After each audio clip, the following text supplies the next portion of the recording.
ముందుగా మేష రాశి గురించి తెలియజేస్తారా? ఎలా ఉంటుంది ఈ వారం? మేషరాశి వారిని చూసుకున్నట్లయితే ఈ వారం అనుకూలమైనటువంటి వాతావరణమే గోచరిస్తూ ఉన్నది. కొద్దిపాటి చిన్న చిన్న అంతరాయాలు మినహా మొత్తం మీద ఈ రాశి వారికి అనుకూలమైనటువంటి వాతావరణం ఉన్నది. చేసేటటువంటి వృత్తి ఉద్యోగాల వ్యాపారాల్లో కొంచెం నిదానం అనేటటువంటిది ఉత్తమం. ఆలోచించి అడుగు ముందుకు వేయటం వల్ల మంచి సత్ఫలితాలు పొందవచ్చు. లేని ఎడల కొంత శత్రువుని విభేదాలని ఎదుర్కోవాల్సి వస్తుంది. కాబట్టి కొద్దిగా జాగ్రత్తలు తీసుకోవటం ఉత్తమం. పైగా ఏలినాడు శని నడుస్తుంది.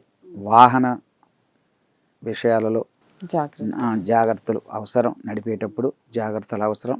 లేనిపోని ఇబ్బందులు ఎదురయ్యే అవకాశాలు కూడా ఉన్నాయి.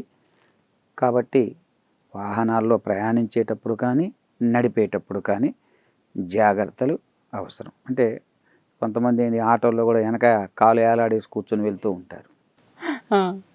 నేను 10 ఏళ్ళ నుంచి ఇలానే వెళ్తున్నానండి, నాకేం ఇబ్బంది లేదండి అంటూ ఉంటారు.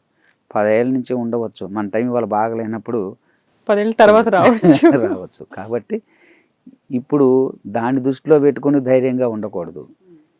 ఇబ్బంది వస్తుందేమని దృష్టిలో పెట్టుకొని జాగ్రత్తగా అటువంటి వాహనాలు ఎక్కకుండా లోపల కూర్చొని చక్కగా ఆటోల్లో ప్రయాణం చేయటం ఉత్తమం. ఇవి ఉదాహరణగా చెబుతున్నాను. కాబట్టి కొంచెం జాగ్రత్తగా వాహనాల్లో వెళ్ళేటప్పుడు ఆపరమైనటువంటి జాగ్రత్తలు తీసుకోవటం మంచిది. గురుగారు, ఇప్పుడు ఈ రాశి వారు వాహనాల్లో లేకపోతే ప్రయాణం చేసేటప్పుడు జాగ్రత్తగా ఉండాలని చెబుతూ ఉంటారు కదా. బట్ ప్రయాణం చేసేటప్పుడు అందరూ కూడా హెల్మెట్ ధరించాలి, సీట్ బెల్ట్ పెట్టుకోవాలి. ఈ జాగ్రత్తలు అయితే ప్రతి ఒక్కరూ పాటించాల్సిందే.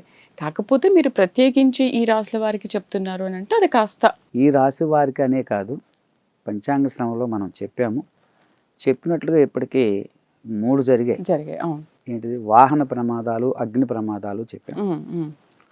అమరావతి రాజధాని అగ్ని ప్రమాదం జరిగింది. బస్సు మార్కాపురం దగ్గర ఎక్కడ ఈ మధ్య కాలంలో జరిగింది. ఉగాది వెళ్ళిన తర్వాతనే ఇంకొక చోట కూడా బస్సు యాక్సిడెంట్ ఒకటి జరిగింది. 8 మంది ఒక చోట. ఫ్లైట్ ఇన్సిడెంట్స్ కూడా కొన్ని జరిగాయి. ఈ సంవత్సరం కూడా అగ్ని ప్రమాదాలు, వాహన ప్రమాదాలు ఎక్కువగా ఉన్నాయి. పైగా ఈ సంవత్సరమే వాహన ప్రమాదాలు సూచిస్తూ ఉన్నప్పుడు వ్యక్తిగత జీవితాన్ని కూడా దృష్టిలో పెట్టుకొని జాగ్రత్తగా ఉండటం అనేటువంటి రిస్క్ తీసుకొని రిస్క్ ప్రయాణాలు చేయరాదు.